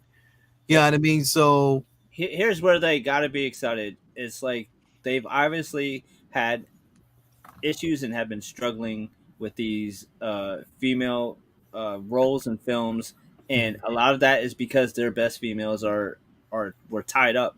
So they've been trying to like make you like females that they had access to, female superheroes that they had access to that weren't necessarily as popular. It's kind of like they had to do the same thing with Iron Man, and it worked. Well, in some of these instances where they've been trying it, it hasn't. But when it comes to Sue and Storm and Jean, like they have access now to their most popular, superheroines that they've ever had, and now they get to actually like, all right, we kind of like try to force you to like some of these superheroes, and they weren't always the most popular in the books, but here we go. Now here's our home run hitters, and now we get to actually use them. Right. I would have liked to see that with She-Hulk because she's amazing in the comics. I would have liked to see that translate better, but I hope they got him. Ladies and gentlemen, we got him again. Did they get him again, bro? Yeah. I just got off the phone with Spectrum, and it was like, Vinny, you talking a little too slick. They had to slow you down. They did get you again, Vinny. They got you for a second, bro. They put you in the Matrix for a minute. That's Comcast. That's not Metric. That's not Spectrum. That's Comcast. Okay, Vinny, can you hear us, bro? That's Comcast. Can you hear us now, bro? They got you, bro. I said too much. No. Pedro Lopez of the woke mob got him. You already know, bro. The woke mob came for him. They got me. Yeah, they definitely got him too. Yeah. Anyway, man, like I said, I think the film, all in all, I mean, I can't wait. I think it's gonna be good, man. Yeah, I think it's gonna be good, bro. I can't wait. I can't wait to see what this Hall H and now. Birdicus, you going to Comic-Con, bro, or no? Fuck no. That shit. I'll be doing the Broke Negro package. I'll be watching whatever streams and watching that shit on YouTube. You already know. Yeah, I got that package, so you already know, man. But definitely, man, excited about it. Going to be a great thing, bro. I cannot wait. Cannot wait to see it. Thank you guys out there for being with us. Another great show. Hunter said CIA got him. Definitely, bro. Appreciate everybody. Too much monitoring. Yep. Hey yo, Hunter, them people watching, bro. Hunter, them people watching. Might be the alien people saying we talking too much about the alien shit. Yeah, definitely, bro. But yeah, man, thanks everybody for being here. It's been a great show, man. Jedi Pimp, what you got going on, brother? Oh man, waiting for. I'm proud of you, man. You made it through the whole show. Your computer did not stop once. It just got ready. It's storming like hell outside. I know y'all heard that thunder and lightning hitting out here a couple months ago. I saw it through your lights, sort of. Yeah. But that's it. Yeah. But I've been good, man. Waiting for figures to come in. Waiting to set them up. That's it, bro. I'm glad you ain't in that part where you got to raft your toys out of it. So I'm glad you ain't down over there. Oh no. I'm central. I ain't worried about that flood shit no more. Yeah, bro. Good. That's South Florida. Yeah, you away from that shit. You ain't got to worry about that no more, bro. I'm so glad. I sent you. You saw the videos. Yeah, I did. Walking in the water up past. I'm 6'1". That shit was almost up to my waist. Walking to my old crib. Thank God the house was up high enough over the water, but that shit never again. Shit. Damn, bro. But anyway, man, thank you for being there, brother, as always. Yes, sir. Vinny, what you got going on, man? Just looking forward to a holiday weekend. Probably gonna finally catch up on some reading. I'm so far behind, and doing some organizing, some catch up on some drawing. Gonna finish up on the Bear. We're almost finished that. I just finished up last episode of The Boys. That's been good, and Acolyte. I think we got like Tomorrow. 2 eps. Tomorrow, And, yeah, and then we'll be back to talk about that on on Thursday. Yeah. We'll definitely Or be. if we're doing it on Thursday. If not, then we'll. Oh, we're doing it. We're doing it. Cool. We're doing it. Let me add. I gotta ask one quick thing about that too. About the Boys. Yeah. Butcher, bro. Like I don't remember what happened to him in the comics, dog. Like, because on the show he like passed out before he killed that stretchy guy. Yeah. In the trailer. Yeah, Ezekiel. Did his power? Did he have a power or something that happened? Or something? What they're doing on the show, I'm almost positive is separate than in the books. I think what you've seen in the show, I think they teased it a little bit with the last episode without too much spoilers. Is that the thing that's inside of him is probably what actually did that, not that he has powers. And that's from the V. No, it's like a byproduct of it's like it's like a side effect. It's creating like a V created organism somehow. I don't remember. Like it's like a parasite. Yeah. So yeah. I'm kind of mad about Noir, bro. I'm not even gonna lie, but I ain't gonna really talk about it because people still watching it. But I'm cool with that decision in part just because they've changed a bunch of stuff from the comics in a good way. So I feel like this is one of those things like we were talking about before. They know everything that happens in the comics, and they felt like fleshing out a lot of characters a little bit more and changing some stuff. Like, but it's not like to make it theirs. It's like I feel like they're coming from a good place. It don't always work, but I don't think it's just to like make it like theirs. I think it's just to try to change some stuff so that it's new to viewers, or if it fits with the other shit that they're doing. So that's that double-edged thing where it's like sometimes change is not horrible as long as it works. But no, that White House scene with Homelander and Emma Butcher would have been off the chain, dog. Yep.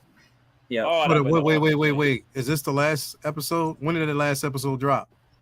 The last episode dropped last Thursday. Well, last Thursday. So there's. I ain't watched it yet. No, nothing like that happened. I think they're referring to comics. He's talking about something. You're talking about the okay, got you. In the comics, like in the books. Homelander and Butcher in the White House would have been. Oh yeah. Oh my god, to have that on the show would have been raw. But see, that's what I guess that's my whole thing is like, where are they going with Noir, bro? Because that's like one switch right now. Yeah, and it's like in the books, bro, he was a fucking savage, but we knew why. He was a beast, bro, and we know where that comes from. So what are they? Are they going to do that, or are they just completely escaping that concept and just rewriting it and doing something different? Right. I don't like Noir being comic relief. Like it feels weird to me, bro. I don't know.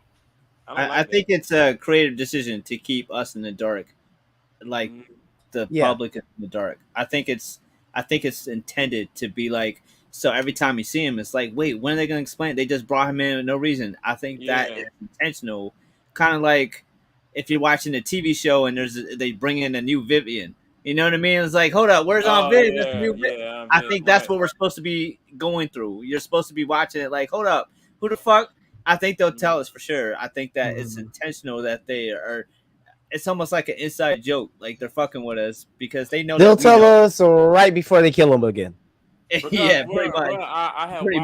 I had watched all the episodes up to last week to see if I missed something. Like, what the fuck? Like, this guy's a joke now. Like, at least they could have. I'm like, yo, that one part I would just want it from the comics. That's that one little piece. With Noir, I went up on the comics, but I mean, I don't think who's to say that that there will be another reset. Yeah. Well, maybe, that's true.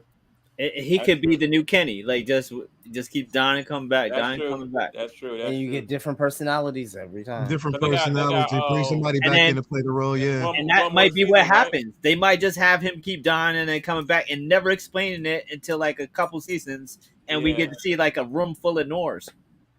Because they got one more season left, right? Or the 2 more seasons left of the I war. think it's one more I because think this one is more season season. 4. They're doing season 5 You next. know, they're gonna go into like a cryostasis room. It's just gonna be like a vats of grown baby Negroes, like half grown, and they just like, oh, that's Noir. He just like gestating in like a weird ass fucking back to tube or some shit. That should be disgusting. That Noir was dope, and I like that character from the last couple of seasons. But the one from the comics Noir is the one I want, bro. Like that Joker is off. He's a beast, bro. He But is we animal, know why. Yeah. You know what I mean? Like you learn why. Like he was all along. We knew that. You know what I mean? Yeah. But I don't know. We'll see. We'll see how that's gonna go, bro. And I can't wait. Definitely can't wait. We got some dope. I gotta watch episode 4. I'll probably watch it tonight since it was already out. I did. We got up to like I think I'm up to episode 3, bro. Here's the thing of the bear, bro. At some point, I want these motherfuckers to stop yelling all the time, bro. Yeah. Cause it's getting on my nerves. Like it really is. It's too, bro. They gotta look. You gave us that. Oh, you gave us that in season 1. You gave us that in season 2. Now I want to see something different, bro. Because these motherfuckers need anger management, bro. Major. It's interesting because the first episode has flashbacks of him training, and that was basically boot camp. And he was like, "Cool." Like, how are you that calm when you are training under fire, and then now that you're older, more mature as yours, you are a ticking time bomb. You are a ticking time bomb for reasons that I cannot fucking understand, bro. And I'm like, yo, and then they wonder why the workers quit. Like they losing people left and fucking right, bro. Like cut that shit the fuck out. Stop yelling all the time, man.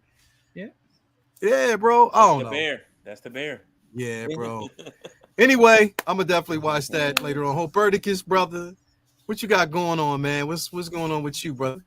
Man, just man,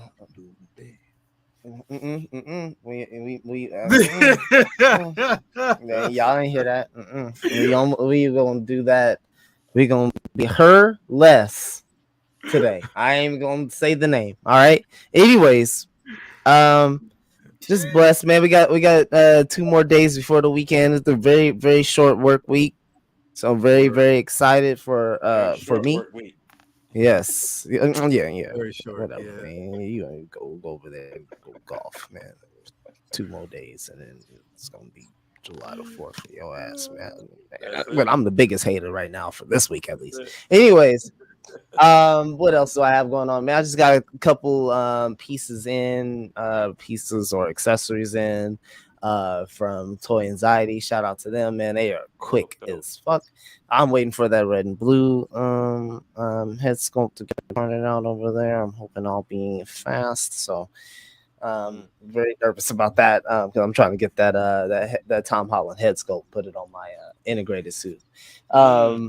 Yeah, so working on a few things, man. I got a collab. I'm late on dropping. So I got a collab with a few of my friends, Mark Lee, Figure Craft Philly, Docinator, a few others. So if you're out on Instagram and you follow us, go check those guys out. They put out some amazing work. The theme was time travel.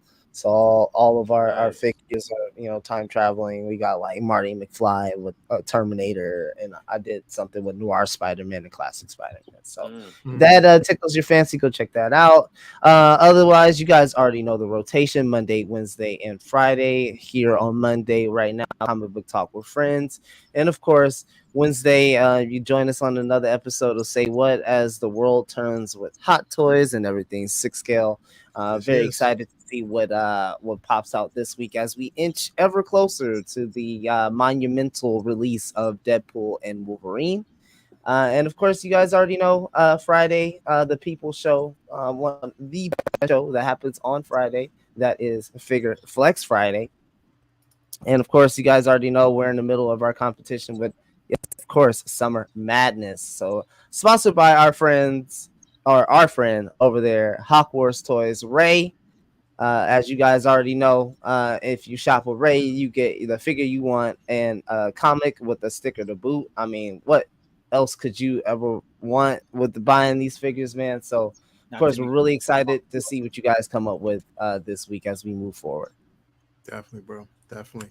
Appreciate that, man. As always, everybody out there, thank you for being here. And definitely what he said. I don't really have to say much because he already ran down a list of what we actually got going on this week. So we already got it.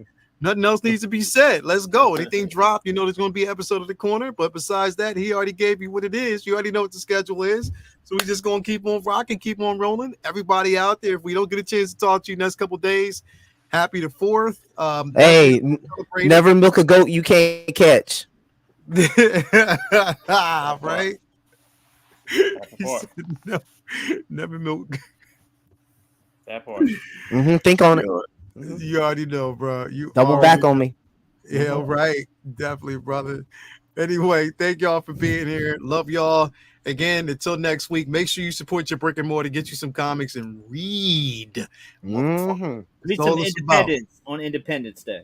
Hey, read some Independence on Independence Day. Like that's how I'm gonna be celebrating. Is just kind of straightening up the displays, reading some books, and just keeping it going on. And so you already know. All the veterans enjoy Independence Day. Yes, sir. Because of you that we get to celebrate. So shout out to all my vet brothers and sisters out there. Definitely, man. Yes, so sir. you know we gonna show. I'm gonna put up some pictures on Thursday. You know, showing you how. You know, Jedi Kid gets down. He's gonna be out in the creek shooting some gators, making some gator meat. Yeah, you know what I mean, so we're gonna definitely see that. It is good. Bro, I'm waiting. I'm waiting to see what's. Y'all laughing and joking. That shit good as a mother. Well, okay. Bro, yo, Jedi Kid from the bricks. I was born in the bricks of New Jersey. Bro, he gonna be out there in that creek like Reggie, bro. He gonna be Reggie on the motherfucking crocodiles, bro. All day. Straight up, bro. Yeah, all right, man. Then he gonna ask to cook some chicken on the park grill afterwards and shit. Gonna stare at you. You already know, bro. Anyway, man, thank y'all for being here. Everybody out there, until next week, man. We will be back next Monday, hopefully, with whatever we gonna talk about. You already know it's gonna be good, because that's how we make it over here, man. Anyway, peace out. Love y'all. We out.